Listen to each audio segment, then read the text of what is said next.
తిరిగి వార్తలకు స్వాగతం. దేశం కోసం ఎందరో మహనీయులు తమ సేవలు అందించారు. అటువంటి వారిలో పింగళి వెంకయ్య అగ్రగణ్యులు. 1878 ఆగస్టు 24న కృష్ణా జిల్లా బట్ల పెనుమర్లో జన్మించిన వెంకయ్య మహాత్మా గాంధీ సమకాలికులు. దేశానికి స్వతంత్రం రాకముందు ఒక జెండా అవసరమని, దాని ద్వారా ప్రజల్లో ఉత్తేజాన్ని పెంపొందించవచ్చని భావించి జాతీయ జెండాను రూపొందించారు. భూగర్భ శాస్త్రం చదివిన శాస్త్రవేత్తగా దేశ ఖనిజ సంపదన సలహాదారుడిగా వ్యవహరించారు. వెంకయ్య రూపొందించిన జాతీయ జెండాను అప్పటి కాంగ్రెస్ కమిటీ స్వల్ప మార్పులు చేసి ఆమోదించింది.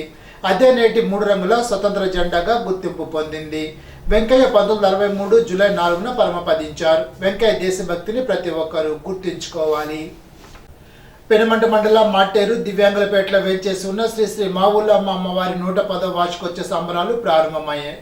శ్రీ గౌరీ శంకర దేవాంగ యువజన సేవా సంఘ ఆధ్వర్యంలో మావులమ్మ అమ్మవారి ఉత్సవ కమిటీ గురువారం ఉదయం 7 గంటలకు వీరభద్రస్వామి సంబరం మాన్యం రవికుమార్ రాజేశ్వరి దంపతులచే గణపతి పూజ నిర్వహించారు. అనంతరం వీరభద్రస్వామి వారి సంబరం మహోత్సవం మాటేరు పెద్ద వీధి పురవీధుల్లో అత్యంత వైభవంగా జరిగింది. భక్తుల కోరికలు తీర్చే కల్పవల్లి మావులమ్మ తల్లి ప్రభ ఉత్సవాలు శుక్రవారం జరుగుతాయని ఆలయ ఉత్సవ కమిటీ తెలిపింది. 108 మంది కళాకారులతో జాతర మహోత్సవం నిర్వహిస్తున్నారని తెలిపారు.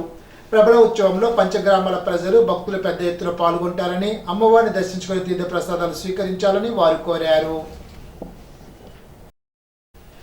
పెనుమంట మండలం సోమరాజు ఎల్లింద్రపల్లిలో పౌర సరఫరాల పంపిణీ విధానంలో బియ్యం తూకంలో తేడాలు వస్తున్నాయంటూ బీజేపీ మండల అధ్యక్షుడు కేజీ ప్రసాద్ రెడ్డి, ప్రధాన కార్యదర్శి Maruti Krishna, K Brahmanandareddy, K Sureddy, TDP అధ్యక్షుడు జి వెంకట సత్యనారాయణ, జనసేన నాయకులు పెనుమంట ఎంపీడీఓకు ఫిర్యాదు చేశారు. 10 కేజీలకు 9 కేజీల బియ్యం అందుతోందని తెలిపారు. టెక్నీషియన్ను ఎంపీడీఓ ప్రశ్నించగా తూకంలో తేడా సర్వసాధారణమంటూ గత కొన్నేళ్లుగా ఇలా కొనసాగుతోందని చెప్పడంతో వారు ఆశ్చర్యపోయారు. దీనిపై స్థానిక వీఆర్ఓ, రెవెన్యూ ఇన్స్పెక్టర్ దృష్టికి కూడా తీసుకువెళ్లినట్లు కూటమి నాయకులు తెలిపారు. దీంతో తక్కువ బియ్యం పొందిన వారికి బియ్యం అందజేస్తామని ఎంపీడీఓ వెంకటేశ్వరరెడ్డి తెలిపారని నాయకులు తెలిపారు.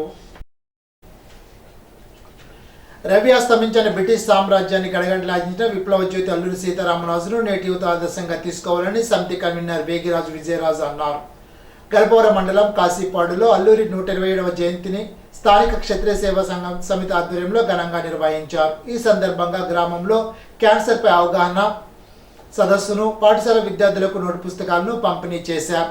కార్యక్రమంలో పిఎంపీ అసోసియేషన్ సభ్యులు బి సూరప్రాజు, గాంధీరాజు, రామకృష్ణంరాజు, సుధాకర్ రాజు, కోట సత్యనారాయణ, సిల్వర్ రాజు, ఉపాధ్యాయులు టీవీఎస్ రంగనాయకులు, శ్రీనివాస్, పార్వతి, నామలరాజు, శివకుమారి తదితరులు పాల్గొన్నారు. అల్లూరి సీతారామరాజు 127 జయంతి సందర్భంగా గణపవరం మండలం కాశీపాడు గ్రామ క్షత్రియ సేవా సమితి క్యాన్సర్పై అవగాహన సదస్సు నిర్వహించిన అభినందనీయమని డాక్టర్ సుధీర్ వర్మ పేర్కొన్నారు. ఈ సందర్భంగా సుధీర్ వర్మ మాట్లాడుతూ ఈ మధ్య కాలంలో మగవారిలో ఎక్కువగా వచ్చే ఊపిరితిత్తులు, గొంతు క్యాన్సర్లు, ఆడవారిలో వచ్చే బ్రెస్ట్ తదితర క్యాన్సర్ల గురించి అవగాహన తీసుకోవాల్సిన జాగ్రత్తల గురించి వివరించారు. ఏఆర్కే పరమేశ్వర్లు మాట్లాడుతూ క్యాన్సర్పై అవగాహన కల్పిస్తూ గుట్కా, పాన్ పరాగ్, మద్యపానం, ధూమపానం మొదలగు వాటికి దూరంగా ఉండాలని అన్నారు. గ్రామ క్షత్రియ సేవా సమితి పశ్చిమ గోదావరి జిల్లా సిఎన్పిఎన్ పిహెచ్సిలో ఆధ్వర్యంలో నిర్వహించిన ఈ కార్యక్రమంలో శాఖ మండలాధ్యక్షుడు సత్యనారాయణమూర్తి, గ్రామ సర్పంచ్ నాగేశ్వరరావు, ఎంపీటీసీ జంపన పద్మావతి, రమేష్ రాజు, వాసురాజు, నామాలరాజు, సెల్విస్టన్ రాజు, ఆరోగ్య సిబ్బంది, సచివాలయ సిబ్బంది, గ్రామ ప్రజలు పాల్గొన్నారు. దివంగత వంగవీటి మోహన్ రంగ బలిదానంతో కాంగ్రెస్ అధికారంలోకి తెచ్చిన గొప్ప నాయకుడు రంగాన్ని ఎప్పుడూ పేద ప్రజలకు, కార్మికుల పక్షంగా పోరాడే నిస్వార్థ ప్రజానాయకుడిగా రంగా పేరు పొందారని జిల్లా కాంగ్రెస్ అధ్యక్షుడు రాజనాల రామ్మోహన్ రావు అన్నారు. రంగా 77వ జయంతిని గురువారం ఘనంగా నిర్వహించారు. ఈ సందర్భంగా ఆయన మాట్లాడుతూ యువత రంగ ఆశయాలను ఆదర్శంగా తీసుకొని తిరిగి కాంగ్రెస్ అధికారంలోకి రావడానికి కృషి చేయాలని అన్నారు. కార్యక్రమంలో కాంగ్రెస్ నాయకులు బొడ్డు నోబెల్, తాలూరు చక్రవర్తి, దండుబోని శేఖర్ గౌడ్, రంగా బాబు, లంకా రామ్మోహన్, దాసరి రాంప్రసాద్ తదితరులు పాల్గొన్నారు. గణపవరం మండల పిప్పర్ పిఎస్సి పరిధిలో కోమరులో గురువారం స్టాప్ డయేరియా కార్యక్రమంలో గ్రామ ప్రజలు పంచాయతీ సిబ్బందితో కలిసి అవగాహన కార్యక్రమాన్ని నిర్వహించారు. 5 సంవత్సరాల పిల్లలకు, పెద్దలకు వాంతులు విరేచనాలు అవ్వకుండా తీసుకోవాల్సిన జాగ్రత్తలను తెలిపారు. జూలై 1 నుండి ఆగస్టు 31 వరకు వైద్య సిబ్బంది ప్రతి ఇంటిని సందర్శించి 5 సంవత్సరాలలోపు పిల్లలు ఉన్న ఇంటిలో ఓఆర్ఎస్ ప్యాకెట్లు ఉంచి పరిశుభ్రత గురించి తీసుకోవాల్సిన ఆహారం గురించి వివరించారు. కాచి చల్లార్చి నీటిని వాడుతూ పదార్థాలపై మూతలు పెట్టడం, ఈగలు, దోమల ద్వారా వ్యాపించే రోగాల బారి పడకుండా జాగ్రత్తలు తీసుకోవాలని తెలిపారు. మన్యంపులి స్వతంత్ర సమరయోధుడు అగ్గిపిడుగు అల్లూరి సీతారామరాజు స్మృతార్థం నాణ్యం విడుదల చేయాలని పలువురు వక్తలు కోరారు. గురువారం ఉండి గాంధీ చౌక్ వద్ద లయన్స్ క్లబ్ ఆధ్వర్యంలో సీతారామరాజు 127వ జయంతి శతవర్ధంతి కార్యక్రమాన్ని నిర్వహించారు. ఈ సందర్భంగా జరిగిన సభకు క్లబ్ అధ్యక్షుడు సత్యబ్రహ్మారెడ్డి అధ్యక్షత వహించారు. ముఖ్య అతిథిగా పాల్గొన్న ఉదయని పత్రిక సంపాదకులు ప్రముఖ రచయిత కూనప్రాజు కుమారరాజు మాట్లాడుతూ సీతారామరాజు నడయాడి అన్ని ప్రదేశాలను స్మృతి భవనాలు నిర్మించాలని అన్నారు. క్లబ్ కార్యదర్శి ఉపాధ్యక్షుడు ముదురు శివరామరాజు, గాదిరాజు రంగరాజులు మాట్లాడుతూ యువతకు స్ఫూర్తి ప్రదాత యువ కిషోరం సీతారామరాజు అని కొనియాడారు. పరిపాలనాధికారి రుద్రరాజు నరసరాజు మాట్లాడుతూ గిరిజనుల్లో చైతన్యం రగిలించిన విప్లవ జ్యోతి అల్లూరి అని అన్నారు. అల్లూరి విగ్రహానికి పూలమాలు వేసి నివాళులర్పించారు.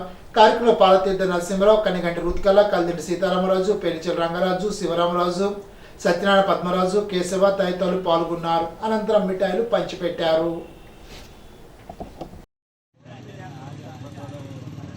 వందే మాతరం హిమగిరి వింధ్య హిందూ సింధు గానం వందే మాతరం, గానం వందే మాతరం, మా ప్రాణం వందే మాతరం, గానం వందే మాతరం, మా ప్రాణం వందే మాతరం. అల్లూరి సీతారామరాజు గారు 127వ జయంతి మరియు శతవర్ధంతి సందర్భంగా మరి ఈరోజు ఉండి లయన్స్ క్లబ్ ఆధ్వర్యంలో ఇక్కడ కార్యక్రమం నిర్వహించడం జరిగింది. అతి చిన్న వయసులోనే అంటే 27 సంవత్సరాల్లోనే వారు ప్రాణత్యాగం చేసి బ్రిటిష్ వారి దాస్య శృంఖాల నుండి భారతదేశాన్ని రక్షించాలని ఎంతో కృషి చేశారు. వారి ప్రాణాలు అర్పించారు. మరి వారిని యువత అందరూ మరి స్ఫూర్తిగా తీసుకోవాలి. మన భారతదేశం, మన రాష్ట్రం, మన గ్రామం అన్నీ కూడా ఆ విధంగా అభివృద్ధి చెందడానికి గ్రామంలో ఉండే ప్రతి ఒక్కరూ కృషి చేయాలని ఈ సందర్భంగా తెలియజేస్తూ, అలాగే రాష్ట్ర ప్రభుత్వం కూడా దీన్ని ప్రతిష్టాత్మకంగా తీసుకుని మరి అల్లూరి సీతారామరాజు గారి యొక్క నాణ్యాన్ని రిలీజ్ చేయాలని, మరియు అల్లూరి సీతారామరాజు గారి యొక్క స్మృతి వనాన్ని వారు పుట్టిన గ్రామాల్లో ఏర్పాటు చేయాలని ఈ సందర్భంగా కోరుకుంటున్నాము. మరి అల్లూరి సీతారామరాజు గారికి ఈ సందర్భంగా అందరూ నివాళులు అర్పిస్తూ జోహార్ అల్లూరి సీతారామరాజు జోహార్. వెలగదుర్తిలో క్షత్రియ సేవా సమితి సంఘ ఆధ్వర్యంలో అల్లూరి సీతారామరాజు జయంతి ఘనంగా నిర్వహించారు. సీతారామరాజు విగ్రహానికి పూలమాల వేసి నివాళులర్పించారు. మిఠాయిలు పంచారు. సంఘ నాయకులు ముదురు రవీంద్రరాజు, నారాయణరాజు, కేశవరాజు, యాతంరాజు తదితరులు పాల్గొన్నారు. ఇప్పుడు ఏలూరు జిల్లా వార్తలు. నీట్ ప్రశ్నపత్రం లీకేజ్పై విద్యార్థి సంఘాలు ఇచ్చిన పిలుపు మేరకు ఏలూరు సిఆర్రెడ్డి కళాశాలలో విద్యార్థి సంఘాల ఆధ్వర్యంలో తరగతులు బహిష్కరించారు. విద్యార్థుల సమ్మెను కళాశాల యాజమాన్యం వ్యతిరేకించగా విద్యార్థులు ఘర్షణ పడి తరగతులను బహిష్కరించారు. ఈనాటి బంగారు మాట. ఈర్ష్య అసూయలు కంట్లో నలుసులు లాంటివి. వాటిని మనం నుంచి తొలగించుకున్నప్పుడే నిర్మలమైన ప్రపంచాలను చూడగలం. రామకృష్ణ పరమహంస. ఈ వార్తలు ఇంతటితో సమాప్తం. తిరిగి విజన్స్ లో కలుసుకుందాం. అంతవరకు సెలవు. నమస్కారం.